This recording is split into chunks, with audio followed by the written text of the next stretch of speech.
એના દંભના પાખંડ, સત્ય બોલીશ હૃદય નીચોવીને. તમે જોજો તમારી આજુબાજુમાં ઘણા બધા એવા કોલ્ડ લોકો હોય, મતલબ ઠંડા.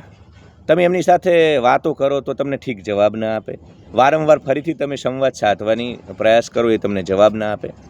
તમારો હેતુ એવું હોય કે હવે મહેમાન ગતિએ ગયા છીએ, હા, 5 લોકો વચ્ચે બેઠા છીએ તો મોઢું ચડાવીને મેચરા વેડા નથી કરવા, કરીએ સંવાદ.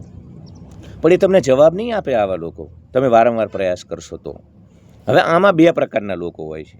એક તો જન્મથી ઇન્ટ્રોવર્ટ અને સોશિયલી ઓકવર્ડ લોકો, તો એમને હું ક્લીન ચીટ આપીશ, કારણ કે એમનો હેતુ એવો નથી કે તમને ઇગ્નોર કરવા અથવા તો અહંકાર છે એમને કોઈ પણ એમની સત્તા સંપત્તિ ધનનો, પણ એ એવા જ છે જન્મથી, એટલે એમનો દોષ નથી. પણ કેટલાક અહંકારી એમના ધનના કારણે, એમના પદના કારણે, એમના ચોમણા પૈયારના કારણે તમારી જોડે આવું વર્તન કરે, તો સમાજ મોટી ભૂલ કરે છે. આપણને કે એ તો એવો છે, કૂતરું આપણને કરડે તો આપણે કરડવા ન જવાય, પાવો પાવાના પાપે જશે ને.